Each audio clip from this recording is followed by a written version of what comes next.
पाकिस्तान में अब बात हो रही है कि नरेंद्र मोदी ने भारत को इजराइल जैसा ताकतवर बना दिया है और उधर पाकिस्तान को गाजा जैसा बनाकर हालत खराब कर दी है। पाकिस्तान सोच रहा है कि उसे किसी तरह से नरेंद्र मोदी से छुटकारा मिल जाए।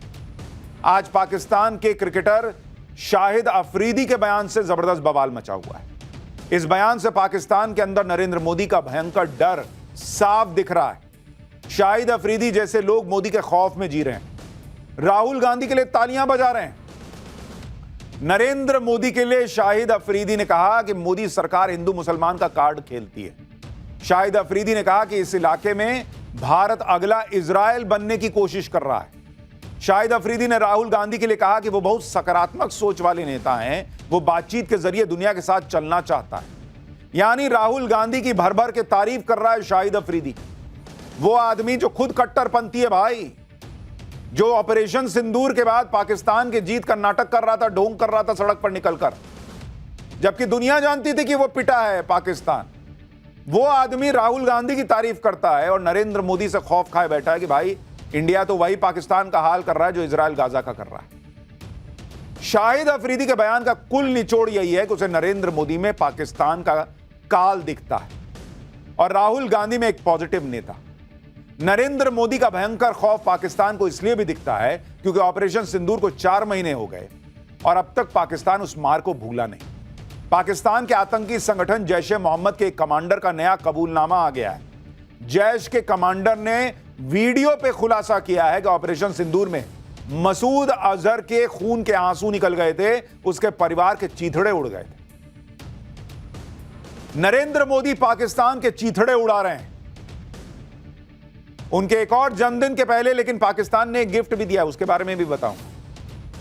पाकिस्तान हालांकि मोदी को गाली ही देता है, कोसता है और राहुल गांधी के लिए ताली बजा रहा है। उसको लगता है कैसे मोदी बस हट जाए कुर्सी से। और ऐसा ही इंडी गठबंधन भारत में चाहता है कि नरेंद्र मोदी कब कुर्सी छोड़े। अब देखिए, नरेंद्र मोदी को ये लोग चुनाव में तो हरा नहीं पा रहे, लेकिन नरेंद्र मोदी के बर्थडे से पहले इंडी गठबंधन के नेता किस तरह की बातें कर रहे हैं। कोई कह रहा है कि नरेंद्र मोदी कल 75 साल के हो जाएंगे तो उम्मीद है वो इस्तीफा दे देंगे। कोई कह रहा है कि मोदी 75 साल के हो गए, अब तो जाना ही पड़ेगा। कोई कह रहा है कि मोदी के जन्मदिन को वो ब्लैक डे मानते हैं। नरेंद्र मोदी के लिए इंडी गठबंधन में कौन क्या कह रहा है? क्या मोदी कल इस्तीफा दे देंगे क्या, जो इंडी गठबंधन अरमान सजाए बैठा है? पाकिस्तान कैसे मोदी की मार से बचने के लिए तड़प रहा है, राहुल गांधी का नाम जप रहा है, ये सब आपको बताऊंगा, लेकिन पहले एक झलक देखिए।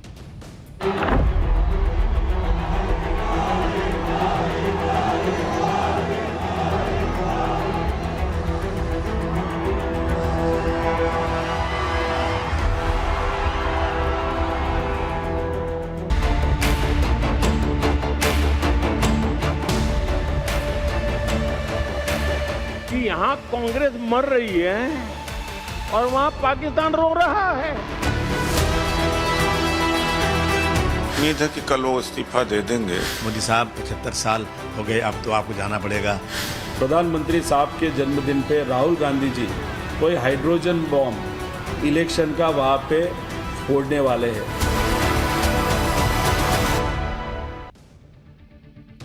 नरेंद्र मोदी के बर्थडे से ठीक पहले पाकिस्तान खून के आंसू रो रहा है। शाहिद अफरीदी जैसे पाकिस्तान के पूर्व क्रिकेटर, जो जहर से भरा हुआ व्यक्ति है शाहिद अफरीदी, वो नरेंद्र मोदी के खिलाफ जहर उगल रहा है और राहुल गांधी को हीरो बता रहा है। आप सुनिए शाहिद अफरीदी ने क्या कह दिया, जिसको लेकर हंगामा मचा हुआ है। फिर आपको बताएंगे कि अफरीदी के बयान पर यह बवाल मचा क्यों और इस बयान से खुद पाकिस्तान की कैसे फजीहत हो रही है।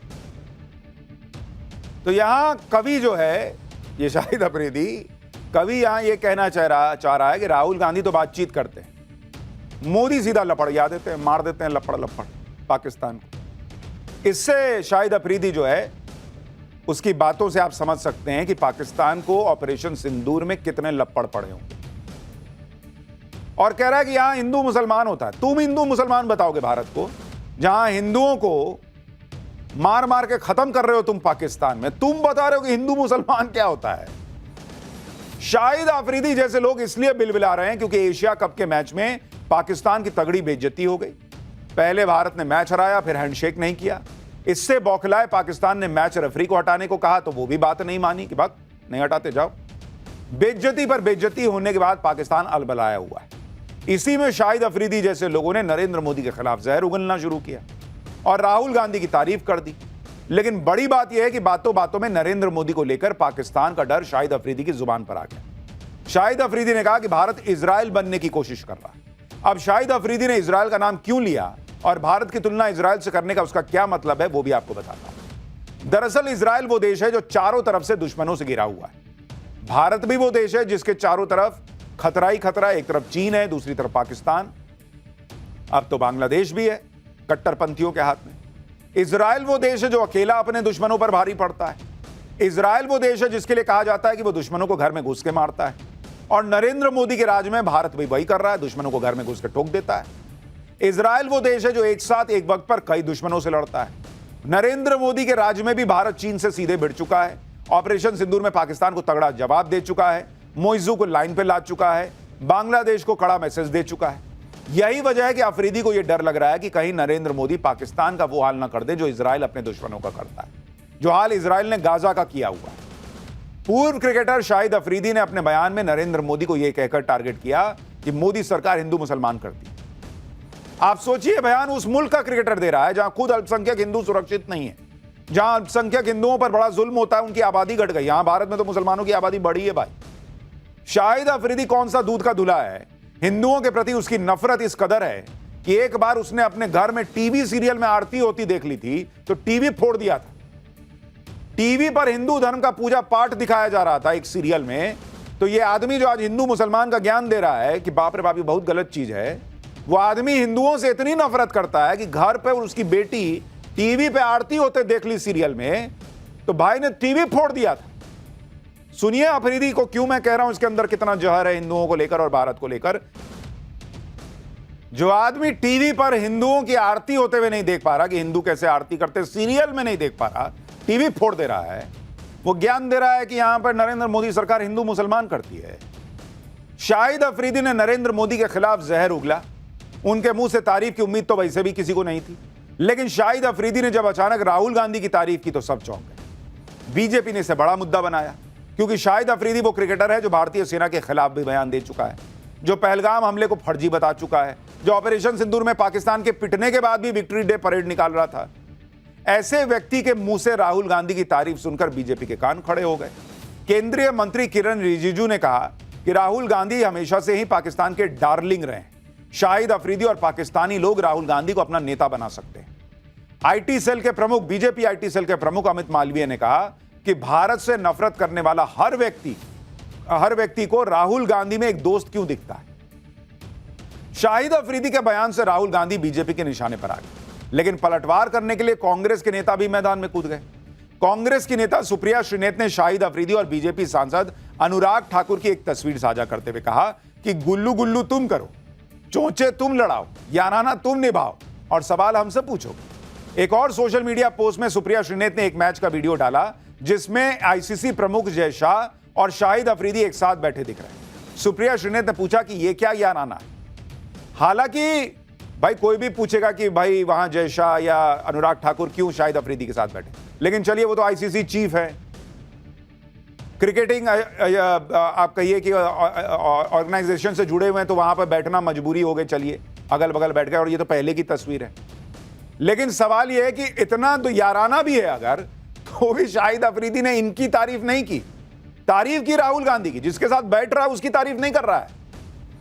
बीजेपी राहुल गांधी को लेकर सवाल इसलिए भी उठा रही है क्योंकि पाकिस्तान में कई बार राहुल गांधी की चर्चा हो चुकी है, कांग्रेस पार्टी की तारीफ हो चुकी है। इसके अलावा एंटी इंडिया खालिस्तानी एलिमेंट्स भी राहुल गांधी की तारीफ कर चुके हैं। साल 2024 में पाकिस्तान के पूर्व मंत्री फहाद चौधरी ने कहा था कि राहुल गांधी फायर मोड में।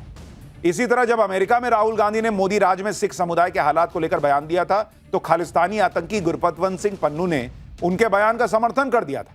पन्नू ने राहुल गांधी के बयान को बोल्ड स्टेटमेंट बता दिया था। इससे पहले भारत का मोस्ट वांटेड आतंकी हाफिज सईद भी कुछ साल पहले कांग्रेस की तारीफ कर चुका है। सुनिए हाफिज सईद ने कांग्रेस को लेकर क्या कहा था, फिर आपको बताता हूं कि नरेंद्र मोदी का खौफ पाकिस्तान में इतना घुसा हुआ है कि सिर्फ शाहिद अफरीदी नहीं, मसूद अजहर से जुड़े हुए लोग भी कैसे खून के आंसू रो रहे हैं। हाफिज सईद जैसे लोगों को भी, आतंकियों को भी कौन अच्छा दिख रहा है, आप सुन रहे हैं। आप ये भी देखिए कि सिर्फ पाकिस्तान की सरकार या शाहिद अफरीदी जैसे क्रिकेटर ही नहीं, बल्कि पाकिस्तान के आतंकी भी नरेंद्र मोदी के खौफ में जी रहे हैं। वो अभी भी ऑपरेशन सिंदूर की मार से उबरे नहीं हैं। ऑपरेशन सिंदूर के 4 महीने बाद जैश ए मोहम्मद के टॉप कमांडर मसूद इलियास कश्मीरी ने यह कबूल किया है कि 7 मई को भारत के हमले में आतंकी मसूद अजहर के परिवार के टुकड़े टुकड़े हो गए थे। पहली बार कैमरे पर जैश के टॉप कमांडर का यह कबूलनामा सुनिए। जैश का कमांडर बता रहा है कि मसूद अजहर का परिवार टुकड़े टुकड़े हो गया। आप देखिए कि पाकिस्तान में नरेंद्र मोदी ने आतंकियों का क्या हाल करके छोड़ा। जैश के आतंकी इतने डरे हुए हैं कि मंच पर 3-4 बंदूकधारी उसको घेर के खड़े हैं। ये देखिए भाई, आतंकी अपने देश में सिक्योरिटी लेके घूम रहा है। ऐसा लग रहा है जिससे पाकिस्तान में आतंकियों को अपनी जान का डर सता रहा है। ऐसा लग रहा है कि पाकिस्तानी सेना की सिक्योरिटी भी इन आतंकियों को कम लग रही है। शायद इसको लग रहा होगा कि कहीं कोई अज्ञात हमलावर ना आके गोली मार के चला जाए। बॉडीगार्ड हायर करके घूम रहा है भाई जैश का कमांडर।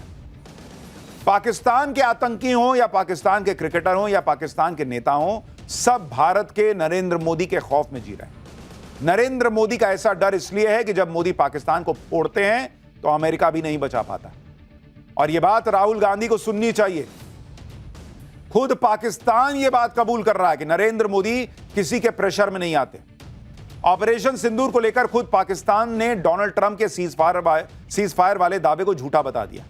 एक चैनल को दिए इंटरव्यू में पाकिस्तान के विदेश मंत्री इशाक डार ने कहा कि ऑपरेशन सिंदूर के दौरान युद्ध विराम का प्रस्ताव अमेरिका के माध्यम से आया था, लेकिन भारत सहमत नहीं हुआ।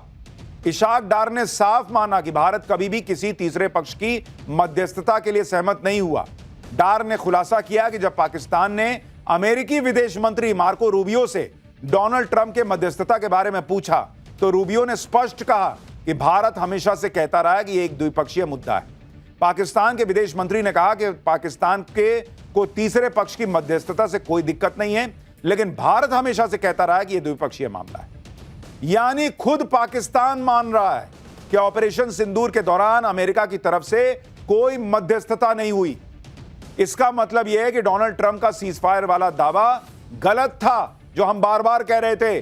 देश के प्रधानमंत्री ने संसद में कहा, लेकिन राहुल गांधी नरेंद्र सरेंडर करते रहे, नरेंद्र सरेंडर बोलते रहे।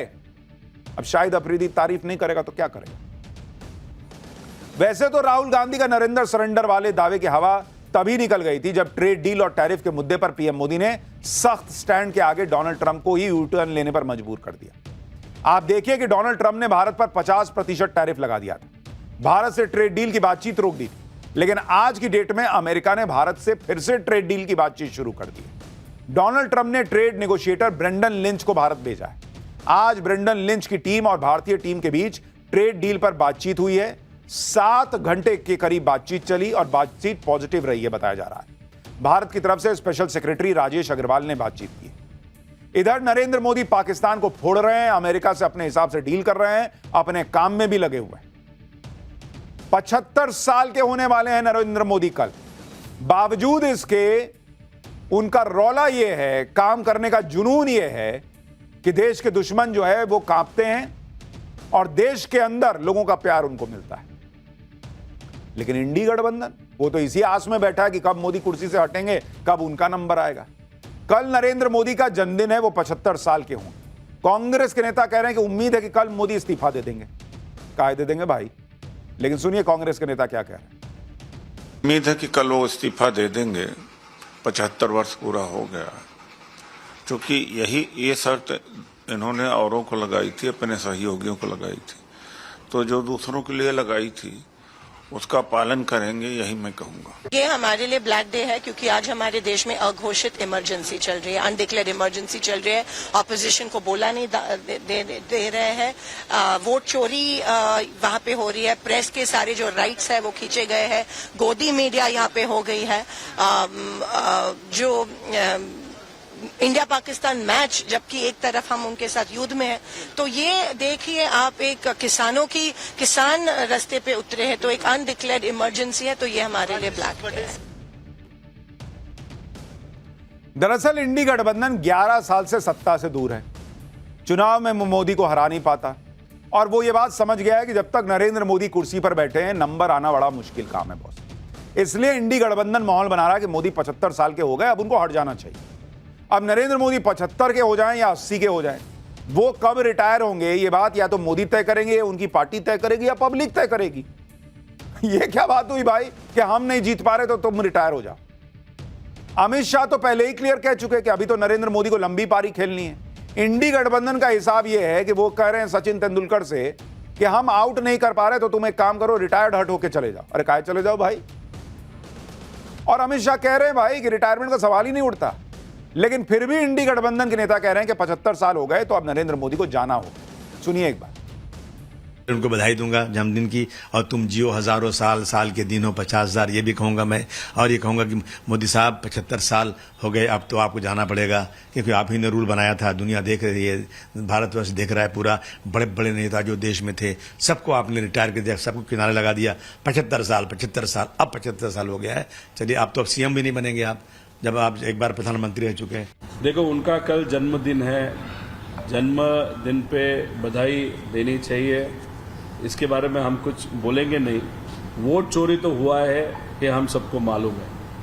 अभी दूसरी बात, हमको ये भी मालूम है कि कल प्रधानमंत्री साहब के जन्मदिन पे राहुल गांधी जी कोई हाइड्रोजन बॉम्ब इलेक्शन का वहां पे फोड़ने वाले हैं।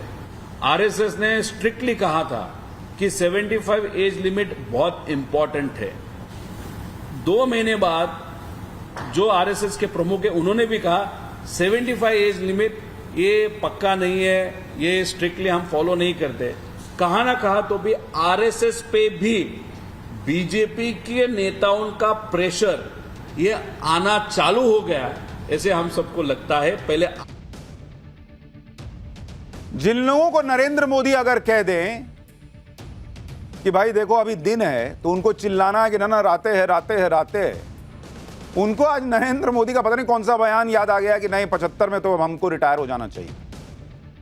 जिनको आरएसएस फूटी आंख नहीं सुहाती, उनको अब आरएसएस के प्रमुख कह रहे हैं कि भाई कोई ऐसा बयान नहीं है कि 75 साल में रिटायर ही हो जाना है, हम तो देश की सेवा के लिए 80 में भी अगर जरूरत पड़ेगी तो काम करेंगे। वो नहीं दिख रहा है, लेकिन नहीं रिटायर हो जाना है। अपनी पार्टी में 80-80 साल के लोग बैठे हैं। खड़गे साहब 80+ हैं, शरद पवार कौन सा कम है, सोनिया गांधी 80 के आसपास होंगी, 78 साल की। अपनी पार्टी में इन लोगों को नहीं दिख रहा है। मोदी को रिटायर कर देना है। अरे भाई वो आदमी लिस्ट लेके बैठे हुए हैं, देश में क्या क्या काम करना है, वो ऐसे रिटायर हो जाएंगे। नरेंद्र मोदी से विपक्ष की नफरत तो समझी जा सकती है, लेकिन विपक्ष के नेता नरेंद्र मोदी के साथ साथ क्रिकेटर्स को भी टारगेट कर रहा है। भारत पाकिस्तान क्रिकेट मैच को लेकर विपक्ष मोदी सरकार के साथ साथ क्रिकेटर्स को भी टारगेट कर रहा है। आम आदमी पार्टी के नेता कप्तान सूर्य कुमार यादव के लिए किस तरह की भाषा बोल रहे हैं, एक बार इसको भी सुन लीजिए, फिर आगे की बात बताता हूं। अगर है तुम्हारी औकात, क्या नाम है इनका, सूर्य कुमार यादव, अगर तुम्हारी औकात है और तुम्हारी बीसीसीआई की औकात है और तुम्हारी आईसीसी की औकात है, तो तुम्हें दूसरी चुनौती भी देते हैं। जितना पैसा तुमने इन ब्रॉडकास्टिंग राइट से कमाया है, एडवर्टाइजर से कमाया है, और इस पूरे के पूरे धंधे में क्रिकेट के आपने कमाया है, दे दो उन शहीदों की विधवाओं को, 26 औरतों को दे दो वो सारा का सारा। हम भी मान जाएंगे तुमने डेडिकेट किया है। हिम्मत नहीं है, औकात नहीं है इनकी कि ये कर सके। हाँ, फर्जी में कुछ भी बोल दो, ये हमने उसको डेडिकेट कर दिया, ये हमने उसको डेडिकेट कर दिया। बहुत शर्म की बात है।